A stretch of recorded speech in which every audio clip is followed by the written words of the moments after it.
Hello everyone, this is Simran and welcome to my channel SP education, जिसमें मैं आपके लिए लाई हूँ टीएन कॉलेज ऑफ कंपटीशन के साइकोलॉजी के नोट्स, जो कि आपके DSSP PRT CTET and other teaching competitive exams के लिए बहुत ही हेल्पफुल रहेंगे। सो आइए स्टार्ट करते हैं हम आज का अपना नया चैप्टर, जिसका नाम है मेथड्स ऑफ एजुकेशनल साइकोलॉजी। सो जैसा कि हम जानते हैं कि psychology is the study of behaviour.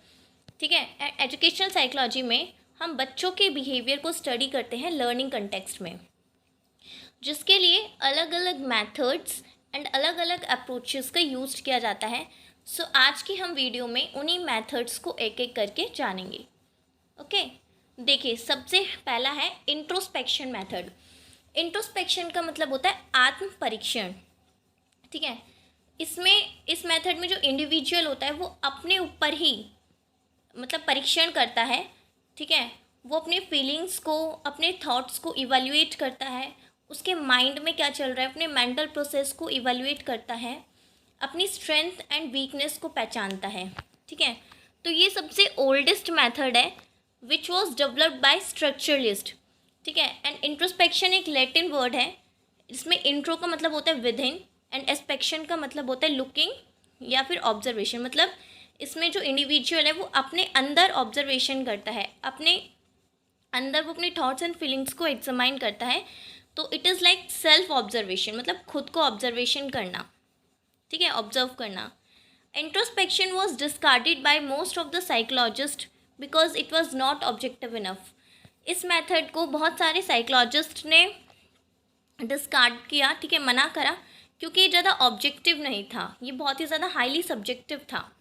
अगर हम इस मेथड की मेरिट्स की बात करें तो it is the most economical method. ठीक है, मतलब इसमें कोई पैसा नहीं लगता, कोई खर्चा नहीं होता, सबसे मोस्ट इकोनॉमिकल मेथड है। इसमें कोई अपार्चर्स की यूज नहीं किया जाता, ना ही कोई स्पेशल टूल की ज़रूरत है, ना ही कोई लेबोरेटरी की ज़रूरत है। Next, it is used at any time and everywhere. मतलब ये जो इंडिविजुअल है ये कहीं भी इस मेथड को यूज़ कर सकता है और किसी भी टाइम इस मेथड को यूज़ कर सकता है। And it is the only method through which an individual knows his and her emotions and feelings. मतलब वो इस मेथड के थ्रू जो इंडिविजुअल है वो अपने इमोशंस को, अपने फीलिंग्स को गहराई से जान सकता है। ठीक है,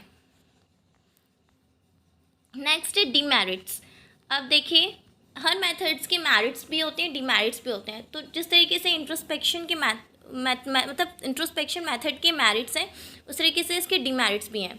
data collected through this method is highly subjective. कि जो डाटा कलेक्ट होता है इस मेथड के थ्रू वो बहुत ही हाईली सब्जेक्टिव होता है। ठीक है, and there is ample scope for individual to hide facts. और इस मेथड में जो इंडिविजुअल होता है ना वो फैक्ट्स को, यानी कि अपने बारे में जो चीज़ें होती हैं वो छुपा भी सकता है। ठीक है, वो दूसरों को नहीं बताता है। And abnormal individuals can not be introspected. और जो एबनॉर्मल इंडिविजुअल्स होते हैं वो इस मेथड को यूज़ नहीं कर सकते। नेक्स्ट है ऑब्जर्वेशन मेथड। ठीक है, तो ऑब्जर्वेशन मेथड में क्या है, देखिए it refers to introspection of the overt behaviour of the person.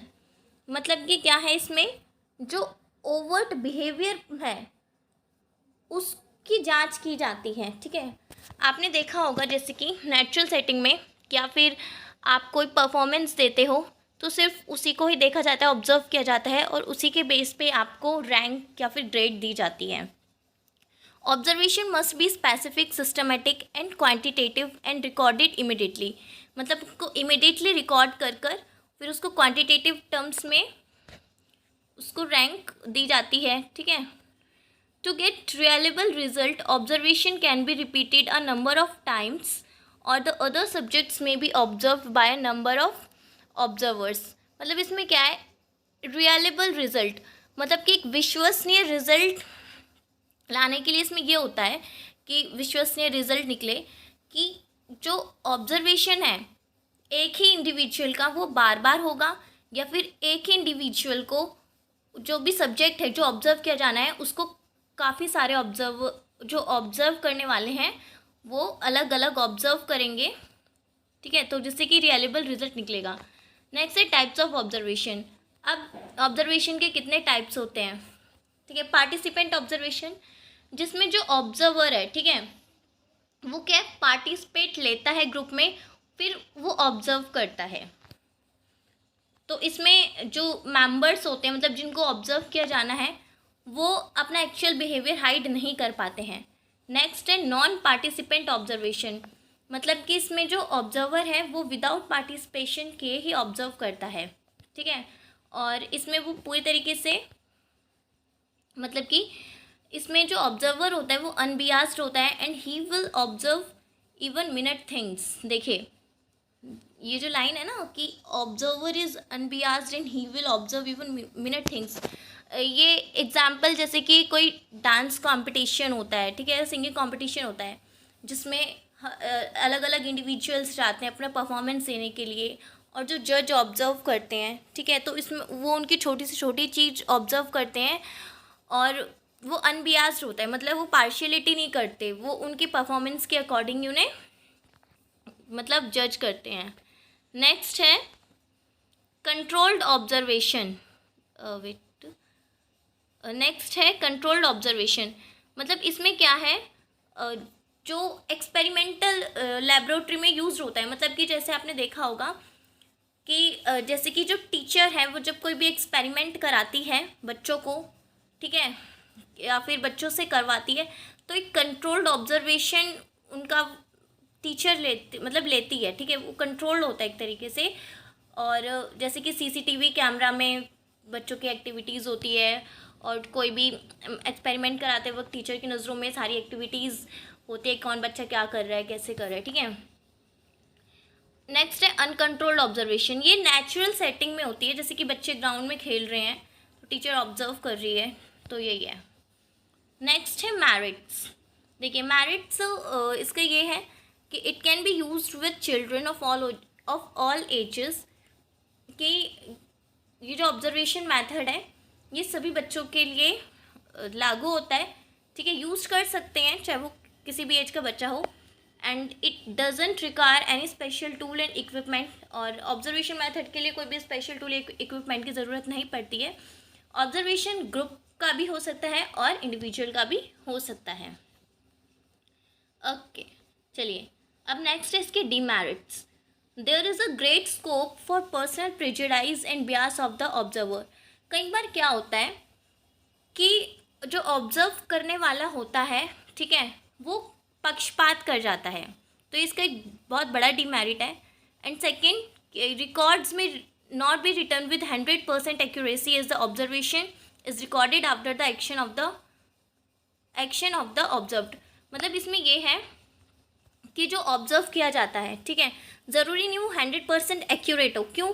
क्योंकि ज़रूरी नहीं कि जो हम देखते हैं वही सच होता है, क्योंकि हम तो सिर्फ जो भी जिसको ऑब्जर्व कर रहे हैं उसके एक्शंस को ही लिखकर हम रिकॉर्ड करते हैं, ठीक है। तो क्या पता उसने कौन सी सिचुएशन में कैसा एक्शन लिया हो, ठीक है, तो इसलिए ज़रूरी नहीं कि वो 100% एक्यूरेट हो। And it reveals the overt behaviour only, और ये सिर्फ ओवर्ट बिहेवियर यानी कि जो एक बाहरी बिहेवियर है ना उसी को ही दिखाता है, इनर बिहेवियर को ये नहीं दिखाता। नेक्स्ट है interview. The interview method of collecting data requires the actual physical proximity of 2 and more person. मतलब इंटरव्यू मैथड में ये होता है कि इसमें या तो ग्रुप में होता है या तो इंडिविजुअल होता है, और ये एक तरीके की फॉर्मल कम्युनिकेशन होती है जिसमें डाटा को कलेक्ट किया जाता है, इसमें फिजिकल प्रेजेंस होना ज़रूरी है। वैसे आजकल ऑनलाइन इंटरव्यू भी होते हैं, ठीक है। नेक्स्ट है अब इंटरव्यू के मेरिट्स क्या क्या होते हैं। देखिए इंटरव्यू के थ्रू जो टीचर है ये ना कि teacher to tackle his everyday classroom problems, जैसे कि क्लास में टीचर बच्चों से क्वेश्चंस पूछ सकती है, ठीक है, बच्चों के रिस्पॉन्सेज ले सकती है, वो जान सकती है कि क्लासरूम में क्या क्या प्रॉब्लम्स चल रही है, फिर बच्चों के क्या क्या प्रॉब्लम्स है, तो टीचर उन प्रॉब्लम से टैकल कर सकती है। और ये एक तरीके का सुपीरियर डाटा है for collecting device. People usually prefer to talk rather than to write in responses to queries. मतलब जो उनसे क्वेश्चंस पूछे जाते हैं, ठीक है, वो उनके रिटर्न में आंसर देने की बजाय वो सीधा बताते हैं, ठीक है, रिस्पॉन्स करते हैं, एंड एक फ्रेंडली एटमॉस्फेयर क्रिएट होता है। It promotes exchange of ideas, और इसमें आइडियाज़ जो हैं वो एक्सचेंज भी होते हैं। और जो इससे इंफॉर्मेशन निकलती है वो बहुत ही ज़्यादा रियलेबल होती है, मतलब विश्वसनीय होती है, क्योंकि इसमें फेस टू फेस इंटरेक्शन हो रहा है। जो भी इंफॉर्मेशन निकलती है वो एकदम विश्वसनीय होती है। नेक्स्ट है डिमेरिट्स। इट इज़ सब्जेक्टिव, ठीक है, क्योंकि एक डिस्क्रिप्टिव फॉर्म में होता है, ठीक है, तो इसलिए ये सब्जेक्टिव होता है। And interviewer may try to tackle a minor problem, और इंटरव्यूअर जो है उसे, जो इंटरव्यू लेने वाला है, कई बार उसे छोटी छोटी प्रॉब्लम्स, माइनर प्रॉब्लम से भी टैकल करना होता है, ठीक है, जो कि जो सामने वाला है, ठीक है, जो रिस्पॉन्स करने वाला है वो उसे खुद उस प्रॉब्लम को कर सकता है सॉल्व, बट वो फिर भी इंटरव्यूअर को, जैसे कि टीचर, बच्चे हैं, टीचर्स को दे देते हैं प्रॉब्लम्स, इसी तरीके से। Okay, interview is placed in an artificial situation, और ये नहीं कि जो इंटरव्यू है, ये जो मेथड है कहीं भी किसी भी जगह यूज़ कर लें, ठीक है, इसके लिए एक आर्टिफिशियल सिचुएशन बनाई जाती है, एक प्रॉपर प्लेस होती है। And sometimes it becomes difficult to interpret the result of an interview, और कई बार जो इंटरव्यू जो रिजल्ट होता है ना, उसका मतलब वो निकालना कई बार डिफ़िकल्ट हो जाता है। नेक्स्ट है इंटरव्यूई में not give details of himself, और कई बार क्या होता है कि जिसका इंटरव्यू लिया जा रहा होता है वो अपनी पूरी तरीके से डिटेल्स नहीं देता है, तो उस टाइम पे भी जो रिज़ल्ट निकलता है वो उसका इंटरप्रिटेशन करना जो है वो नहीं हो पाता है, मतलब। नेक्स्ट है केस स्टडी और क्लिनिकल मेथड। देखिए, केस स्टडी मेथड में ना बिल्कुल इन डेप्थ स्टडी की जाती है, ठीक है, इन डेप्थ स्टडी की जाती है उन बच्चों की जो मैल एडजस्टेड होते हैं या फिर डेविएंट इंडिविजुअल होते हैं। Okay, child who is socially maladjusted और इमोशनली ब्रोकन और is experiencing difficulty in a school subject is a clinical case. मतलब वो बच्चे जो सोशली मैल एडजस्टेड है, मतलब जो एडजस्ट नहीं हो पा रहे हैं सोसाइटी में। कई बार आपने देखा होगा कुछ बच्चे ऐसे होते हैं जो स्कूल इन्वायरमेंट में एडजस्ट नहीं हो पाते हैं, बहुत ज़्यादा इमोशनल होते हैं, ओके, और जो बहुत डिफ़िकल्टी एक्सपीरियंस करते हैं स्कूल सब्जेक्ट्स में, तो उनके लिए केस स्टडी मेथड होता है जिसको क्लिनिकल मेथड भी कहते हैं।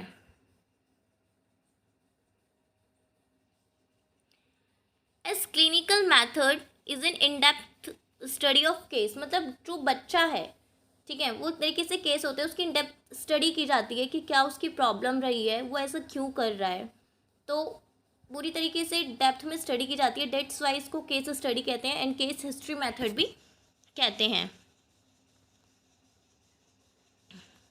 और ये देखिए कि इस मेथड में ऑब्जर्व, मतलब उसको ऑब्जर्व किया जाता है, उसका इंटरव्यू लिया जाता है, उसका मेडिकल एग्जामिनेशन उसका की जाती है, ठीक है, और बहुत सारे साइकोलॉजिकल टेस्ट भी यूज़ किए जाते हैं। मतलब इस सिंगल मेथड में अलग अलग मेथड्स को यूज़ किया जाता है to know the child, behaviour of the child.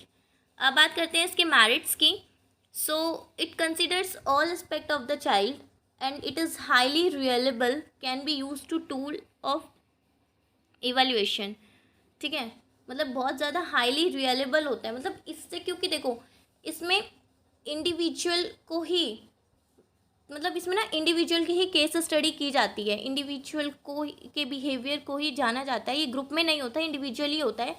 और इससे जो डाटा निकलता है ना वो बहुत ही हाईली रियलेबल होता है, क्योंकि हम उसके साथ रहकर उसको पूरी तरीके से ऑब्जर्व कर कर, उसका इंटरव्यू लेकर, उसकी इन डेप्थ स्टडी कर कर ही हम उसका रिजल्ट निकालते हैं। तो डेट्स वाई बहुत ही ज़्यादा हाईली रियलेबल होता है और ये टूल है ऑफ इवेल्यूएशन, ठीक है, इवेल्यूएट करने के लिए एक बहुत ही बेस्ट टूल है ये। एंड इस मेथड के थ्रू हम ये जान सकते हैं कि बच्चा क्यों नहीं एडजस्ट हो पा रहा है, उसके क्या कारण हैं मैल एडजस्टमेंट के।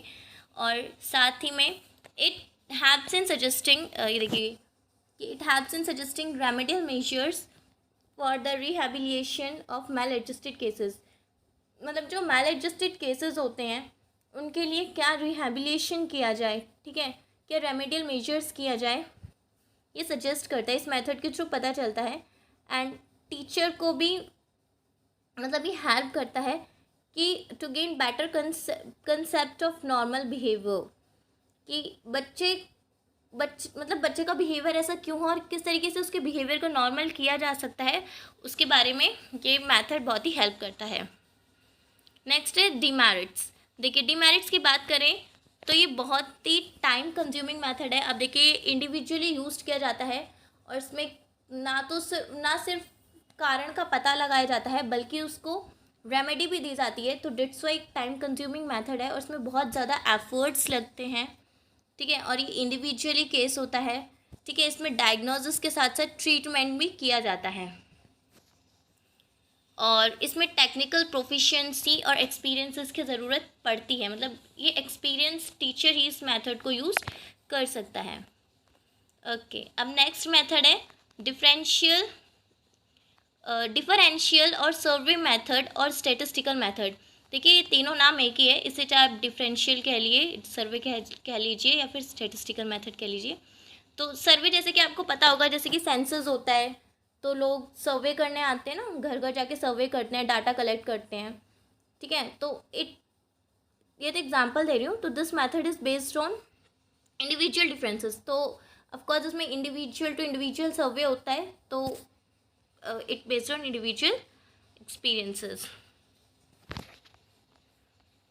Sorry differences. नेक्स्ट है statistical techniques are used for studying individual differences, है ना।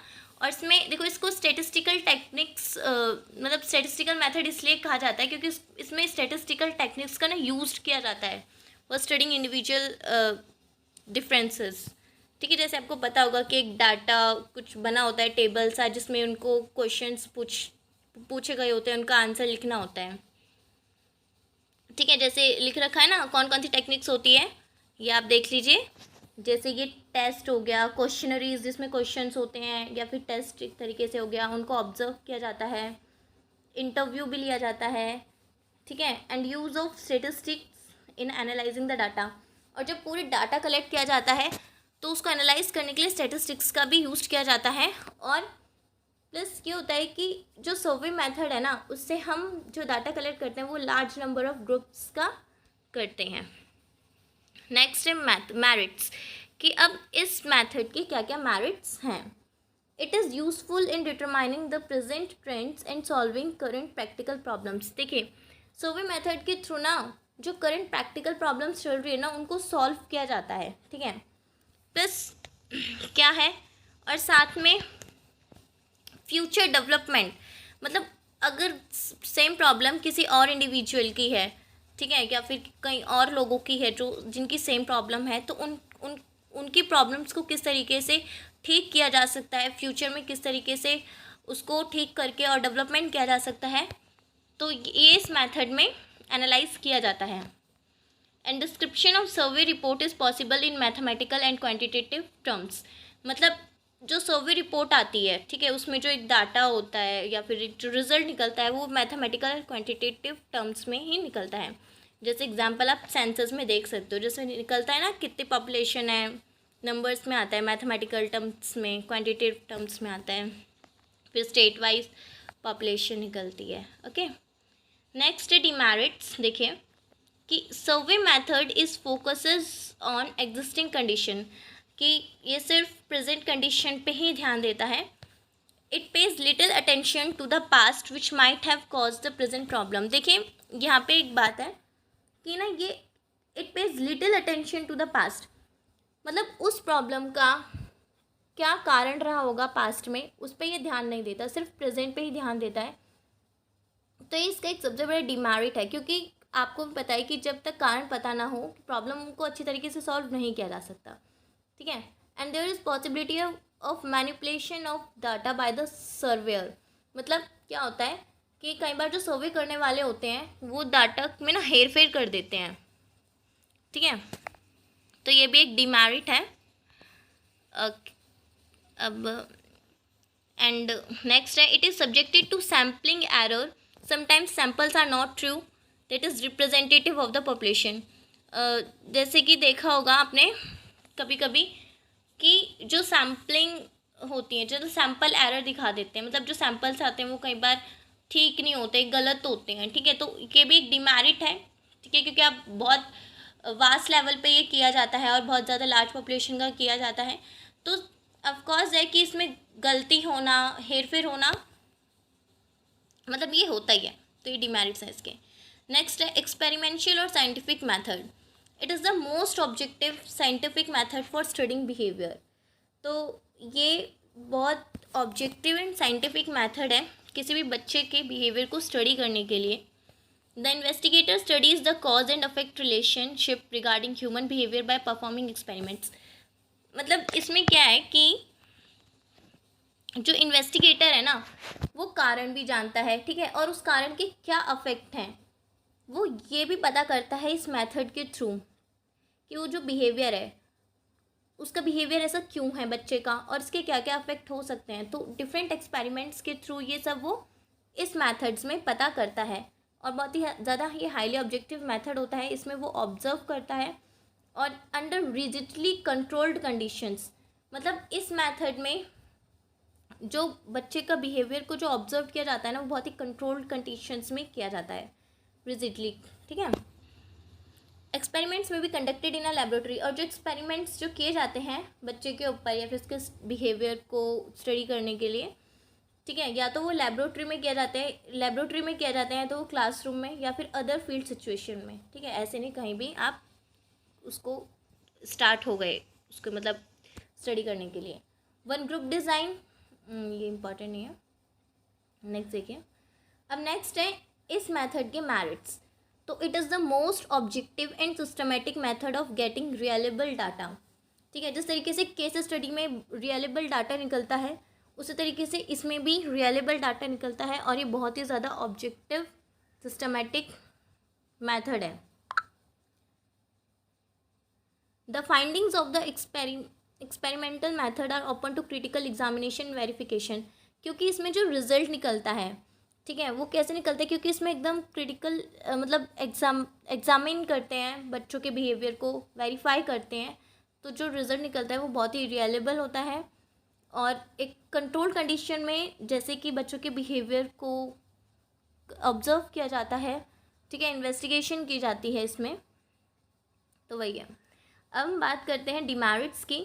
Since mental processes are constantly fluctuating in character, they can not be detain for the purpose of experimental study. मतलब इस study में क्या है कि ये बहुत ही ज़्यादा टाइम कंज्यूमिंग है, ठीक है, बहुत ही ज़्यादा कॉस्टली है, तो ये बहुत ज़्यादा टाइम कंज्यूमिंग है, बहुत मतलब इसमें देर लग सकती है। इसलिए जो मतलब जो इसको यूज़ कर रहा है इस मेथड को, या फिर जो इस मेथड को कर रहा है, मतलब जैसे टीचर है या फिर कोई और इंसान है, पर्सन है, तो कई बार वो माइंड डाइवर्ट हो जाता है या फिर वो मेंटली फ्लक्चुएट हो जाता है कि वो किस तरीके से, क्योंकि इसमें जो रिज़ल्ट निकालना बहुत ही उसके लिए डिफ़िकल्ट हो जाता है। तो it is extremely difficult to control all other positive factors expect the one under study, और इसमें कंट्रोल करना भी कई बार मुश्किल हो जाता है।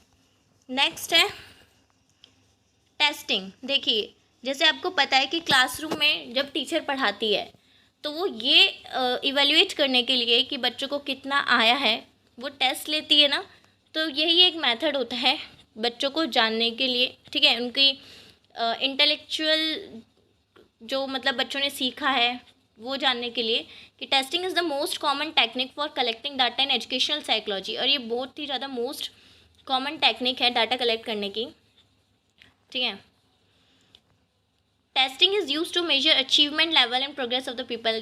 जैसे मैंने बताया कि टीचर जो पढ़ाती है फिर ये जानने के लिए कि बच्चों को कितना आया है, ठीक है, वो टेस्ट प्रिपेयर करती है, टेस्ट लेती है, तो एक तरीके से बच्चों के अचीवमेंट लेवल को जानने के लिए कि उन्होंने कितनी प्रोग्रेस करी है, ठीक है, उनका testing measures the intelligence, aptitude, creativity and other personality traits, ठीक है। और ये सिर्फ टीचर टेस्ट नहीं लेती, जैसे कि आप किसी भी फील्ड में जाते हो तो आपके हर एक फील्ड का अलग अलग टेस्ट होता है, ठीक है। जैसे MBA का एग्ज़ाम अलग होता है, आप खुद टीचिंग में जाओगे तो उसका एग्ज़ाम होता है, अलग अलग एंट्रेंस एग्ज़ाम्स होते हैं, तो उस एग्ज़ाम्स के लिए आपका एप्टीट्यूड, क्या आप उस फील्ड में जाने के लिए आप सही हो या नहीं, या फिर आप इंटरेस्टेड हो या नहीं, वो टेस्ट ये देखता है। Intelligence, creativity, other personality traits को ही आपका ये चेक करता है method. And it helps in diagnosis of learning disabilities. और साथ ही में आपको लर्निंग में कहाँ प्रॉब्लम आती है, ठीक है, इस मेथड के थ्रू पता चलता है। नेक्स्ट है merits. The preparation and standardisation of testing devices are comparatively easy. मतलब ये होता है कि जो इन टेस्ट को तैयार करना ना ईजी होता है, ठीक है. और ये इकोनॉमिकल टेक्निक है, ठीक है, फॉर ऑफ कलेक्टिंग इंफॉर्मेशन. मतलब इसमें ज़्यादा कॉस्ट नहीं लगती, इकोनॉमिकल है. एंड एक significant means of comparing individuals. इसमें इंडिविजुअल्स को कंपेयर करना, ठीक है. जैसे कि आपको इससे ये पता चल जाता है कि कौन पढ़ाई में वीक है, कौन ज़्यादा अच्छा है. तो इस तरीके से आपको एक आइडिया मिल जाता है. नेक्स्ट डिमेरिट्स कि heavy weightage is given to verbal ability in many tests. देखिए टेस्ट्स. तो मतलब इसमें डिमेरिट्स ये हैं कि आपने देखा होगा स्कूल में टीचर्स ये करती हैं कि जो टेस्ट में रिटन की बजाय ना ओरल टेस्ट पे ज़्यादा जोर देती हैं, ठीक है. तो ओरल टेस्ट में हम बच्चों की स्पीकिंग लिसनिंग एबिलिटी को तो चेक कर सकते हैं, बट उनकी राइटिंग एबिलिटी जो होती है और उनकी जो रीडिंग एबिलिटी होती है उसको हम चेक नहीं कर पाते. तो कई बार टीचर्स ओरल टेस्ट ज़्यादा लेते हैं जिससे उनकी ये जो दो स्किल्स है वो चेक नहीं हो पाती हैं. नेक्स्ट है there is difficulty in obtaining level norms.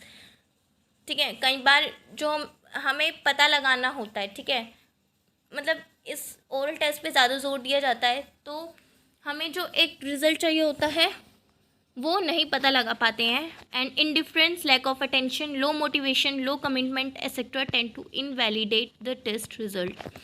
कई बार क्या होता है कि अटेंशन ना होने की वजह से, लो मोटिवेशन होने की वजह से, जिसके बच्चे कई बार ध्यान नहीं देते, इतने मोटिवेट नहीं होते, तो ये सब कुछ कारण हैं जिनकी वजह से जो टेस्ट का रिज़ल्ट है वो इनवैलिड हो जाता है. ठीक है, तो ये था हमारी आज की वीडियो, ठीक है, जिसमें कुछ मेथड्स से जो कि बहुत ही इम्पॉर्टेंट है आपको, मतलब एग्ज़ाम पॉइंट ऑफ व्यू से. ओके, और इसके बाद जो इसमें नेक्स्ट है comparative role of heredity and environment, कि आपकी मैं नेक्स्ट वीडियो में लाऊंगी. और अगर ये आपको पसंद आया है चैनल वीडियो अगर आपको पसंद आई है तो आप इसे लाइक करें, शेयर करें, सब्सक्राइब करें. And thank you so much for watching my video.